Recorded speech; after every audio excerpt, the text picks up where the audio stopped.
Hey there. It's been a little while since I've done a kind of informal vlog, just me and you. Now the reason why I'm able to actually have my camera on the desk right there where you are is because I tidied up for the first time in a long time. I actually have desk space now. It's pretty exciting. And in having new desk space and having a little bit of store credit on Amazon, I decided to get another monitor. And I'm going to explain in a little bit why I got another monitor and why I got that particular monitor versus what I had before and why they're different. But real quickly, I kind of want to just give you a little look at this desk, at this new tutorial setup that I've got.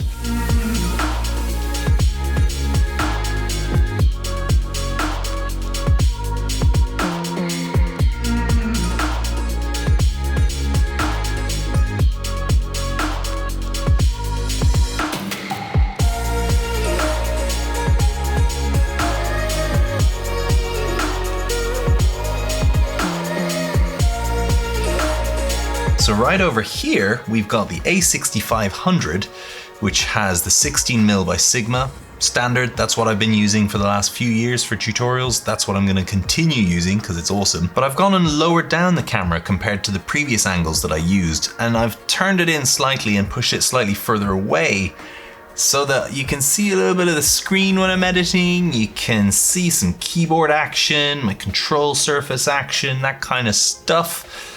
And also it's at just the right angle so that my branding over there is illuminated as well.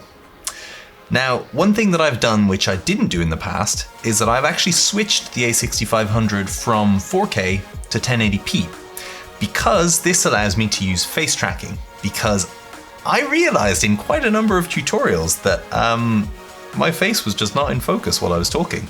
It would be focused on my jersey or on the background, and that was just not really ideal for a supposedly video professional channel. So first of all, probably the most important light in this whole shot is my key light. This light right up here. It's the Sunwell flat LED flexible panel. I think it's called the 24 TDX. Something. They changed the name of it, so I don't know what the new name is, but I'm sure editor me will add that in on screen right now for you. Yeah, he's good. This is a great panel because it sits above my screen, angling down about 45 degrees, so it illuminates me nicely.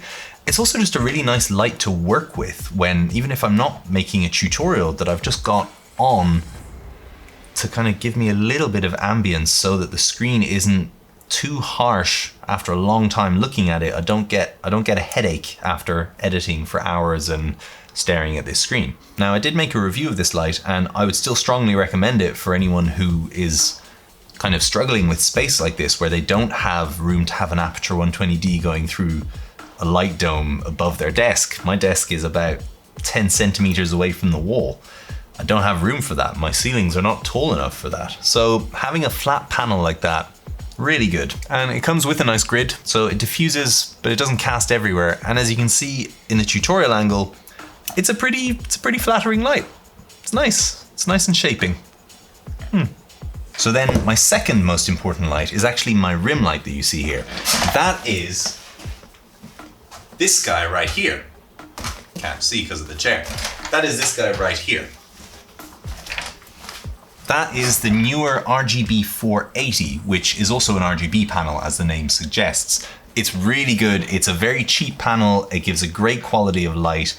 I've used it in a few narrative pieces. I've used it for interviews, and I use it as a background. I actually have a second one of those on the shelf, which blasts out a kind of teal light as well for when I'm doing gear reviews over there. And when I'm doing my gear reviews, I'm looking at this angle, so you'll have the whole tutorial setup in the background. So it's a kind of a merry-go-round. I've made the space usable from both angles, because that way it just adds a little bit of diversity in this channel. And then the third light that I'm using is the background light, which is that RGB tube over there that's casting out that kind of pinkish purple light. And that is the Chameleon 4 by DF Digital Photo, which I reviewed a few weeks ago. But it's just It's just such a cool light to have in the background. And the colors of it are fantastic, and the power of it, fantastic as well. So the microphone that I'm using right now, which you're hearing me on, which is just out of shot, is actually the Takstar that I've recommended a number of times. What's the exact name? It's the Takstar SGC598. I'll put a link in the description. This microphone costs like 30 bucks. 30 bucks. And it's fantastic, and it's got a plus 10 decibel switch, so you can really keep the preamps on your camera or your recorder really low, which means very, very little additional noise being added, so you get a nice clean signal. Okay, so onto the kind of the thing that I wanted to talk about is ultra-wide monitors. Are they actually any better for editing video? I'm going to show you why I think it is complete marketing bullshit that an ultra-wide is better for editing than a standard widescreen monitor. So I got this ultra-wide by LG a few years ago, and I've been using it every single day for a few years, and it's been a very enjoyable monitor to use because it was a similar height to the monitor that I had before, except that I was getting an additional kind of like 20% on the side. So it was really giving me that additional real estate, that additional room to work on. But the problem is it's still only a 1080p high monitor, so 1080 pixels high. And that's fine, except that I found while I could get a really nice long timeline, I couldn't get much height on the timeline, and my preview monitor was really pretty small.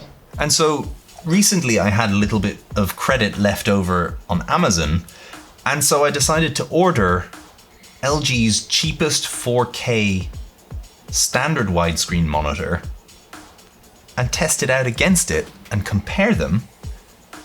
And I've got to say, I don't understand why I didn't do this sooner. I mean, for gaming, I'm sure the ultrawide is really nice. But for video editing, if you've got the same horizontal width, then really, well, you're just losing height in your video. My timeline is way more squished on the ultrawide, and my program monitor and source monitor are way more squished on the ultrawide rather than the widescreen. So the answer isn't get an ultrawide if you want more space to edit video. They're not better for editing video. The answer is get a bigger widescreen screen so you get more vertical bandwidth in your user interface. Now, granted, when I bought the ultrawide 4 years ago, buying a 34-inch widescreen 4K screen was not an option for me financially. They cost far too much. Whereas 4K screens now are pretty run-of-the-mill. Granted, you've got like fantastic 4K screens that have 10-bit color and HDR, and that they will, make everything look as accurate as it could possibly be. And then you've got the cheapest 4K screen, which is what I've got, where the colors are not necessarily accurate to perfection, and the contrast is not the best contrast, but it's a very good 4K display. And so for a similar cost between what is essentially an ultra-wide 1080 display or a 4K widescreen display, I don't know why you would choose the 1080 ultra-wide versus the 4K widescreen. Especially since I have a graphics card that can handle a 4K screen. That could be an argument. If you don't have the graphics card that can power that 4K, then sure. But I feel like most systems that were built in the last 5 years or so would probably have a graphics card that can handle a 4K screen. Maybe even 2, maybe even 4, as mine can. So really, I don't get the argument. Maybe someone can clarify what it is for me, because I just don't get it. So I've got to say, I'm not convinced about the old ultrawides anymore. I would love to try that stupidly large, like 40, 52 inch or whatever it is, that massive Samsung one, because it gives you a higher height resolution. So you would still be able to get your user interface at a smaller resolution, so you can see all of your stuff a little bit better. And it's meant to just completely surround you, which is meant to be pretty good. That's one thing that having an ultra wide, have it curved, because then you don't get that problem with the viewing angle. Everything is viewing at the right angle, whereas this flat one, depending on where you're sitting, some of the contrast in the sides of the screens, it just leaks away. I'm even finding that with this 4K monitor, depending on where I'm sitting, the contrast is not as strong as if I'm sitting dead facing it. But hey, the curved one was a lot more expensive, and I don't need it that much, do I? I can just move my head. It's cheaper. Anyway, that's my little ramble for today. Let me know what you think about this this screen issue thing.